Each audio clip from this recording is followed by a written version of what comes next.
Well, how is everyone? Yeah! Got a few bulletins to read. Welcome to Occupy Punchline. I'm your host, Chris Marler. We have 3 featured comedians tonight. We have Laura Alston, Evan Fowler, Jeremy Nisi. Is it because I'm the first person to ever pronounce his name correctly? Is that okay? We also have we'll be drawing names out of a hat, and 3 lucky local comedians will get to do a surprise stand-up 5-minute set. So, clap for them as well. Alright, man. Well, I'm excited to be here. I'm a little bit nervous. These lights are pretty bright. Don't want to lift my arms up too much because I'm sweating a bit. My armpits kind of look like the panties of like a middle-aged lonely divorcee reading 50 Shades of Grey right now. So, wet. You guys got it. I'm excited to be here. I'm not from Buckhead. I'm from Stone Mountain. Is anybody from Stone Mountain? Just me and my defenseless girlfriend? Okay, sweet. If you're not familiar with the demographics of Stone Mountain versus here, it's a little bit different. Like on a color scale of like Michael Jackson to like Michael Jackson. It's like an H9, that type of thing. Like if Stone Mountain were a person, they would have fucked at least 2 of the Kardashians by now, is what I'm trying to say. So it'd be good, okay.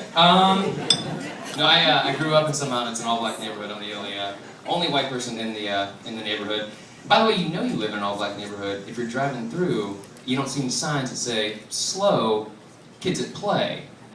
They all say, faster, more athletic, kids at play. Statistically speaking, of course. And statistically it's spelled wrong and spray paint on the sign. So, I'm excited to be here. I'm excited to be in Sandy Springs, a lot nicer. Excited to be at the Punchline. Give it up for here, huh? It's my first time performing here as like a young comedian. I haven't done this very long. Like, the world famous Punchline, like, heard so many good things about it. Like, I can't tell you what I was feeling when I walked through the door. I can't. Completely underwhelmed.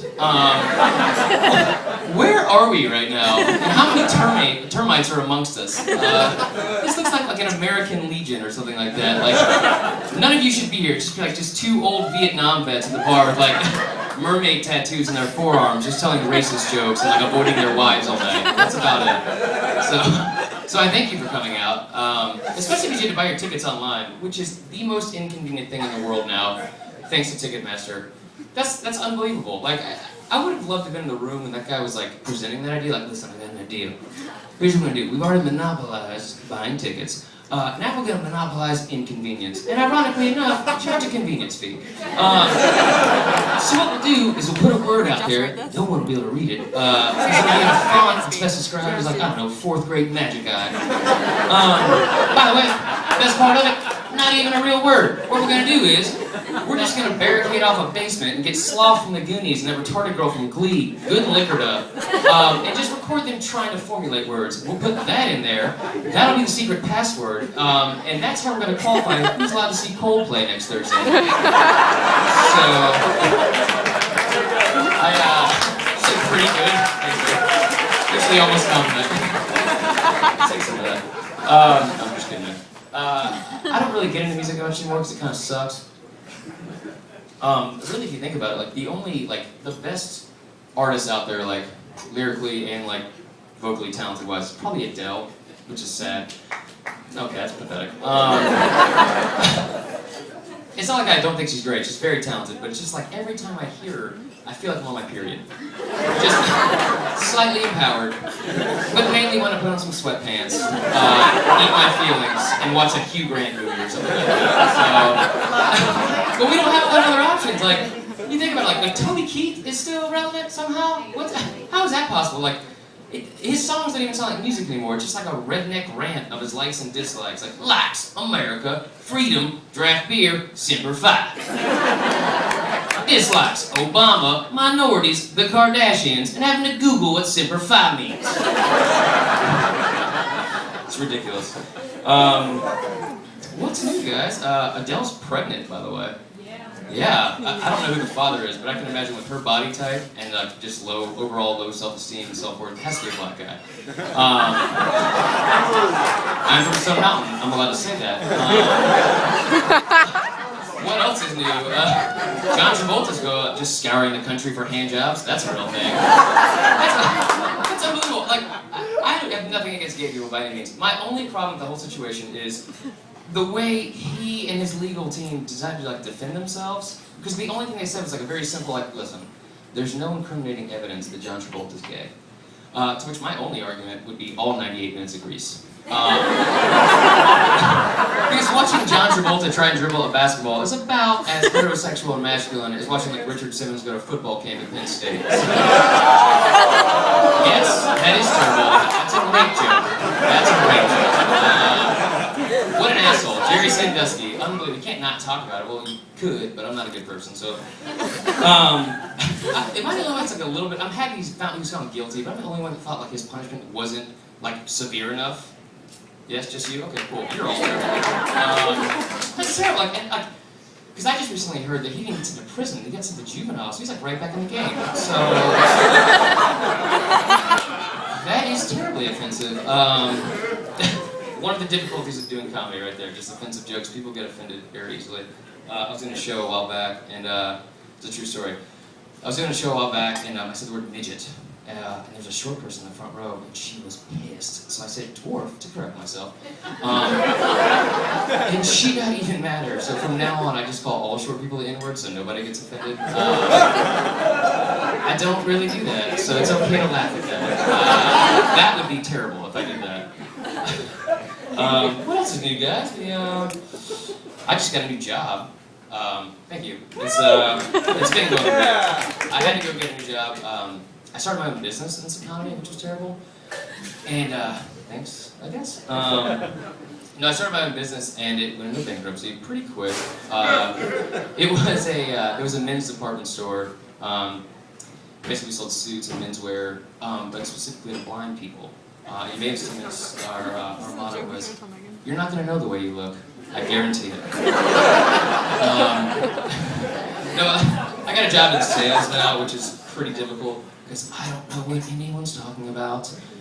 Everyone talks in cliches and abbreviations. I'm gonna dick punch the next person that says TGIF. I'll tell you that much. It's but everyone speaks in abbreviations, so I don't understand anything. The first day I go into work, and I met my GM, my CEO, my CFO, my LSM. I was told I was an AE, and I said, listen guys, I'm gonna BMFBO or blow my fucking brains out. The next time you guys use an acronym, just talk to me.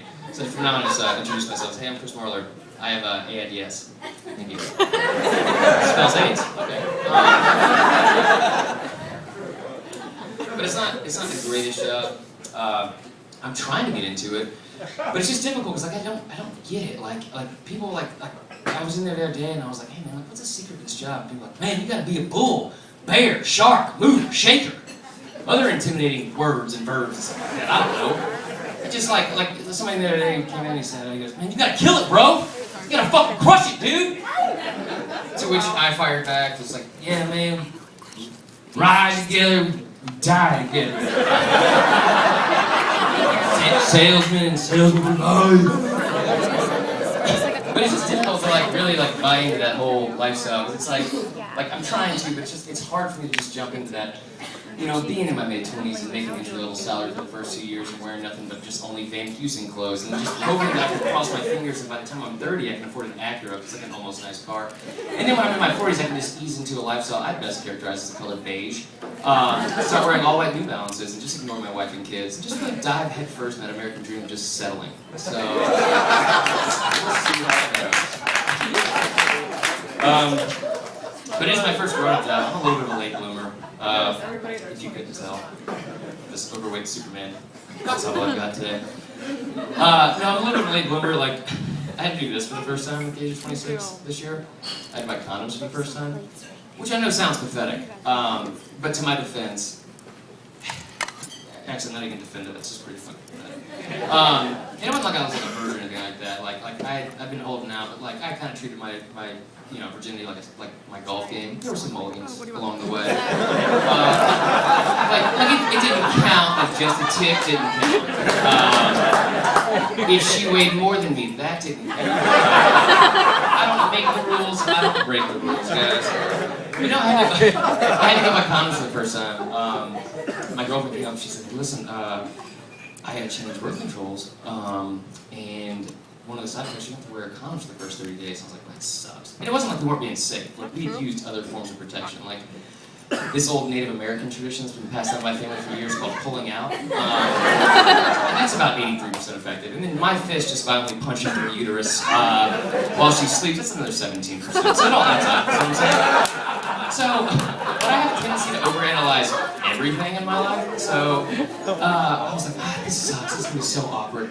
So I came up with a plan. I said, "Here, I'll do. I'll go to Kroger at like midnight, and I'll buy a bunch of other shit to mask the fact that I'm just buying condoms. Because you don't want to just like walk into Kroger at midnight and just slam a pack of condoms in. Let's get this up."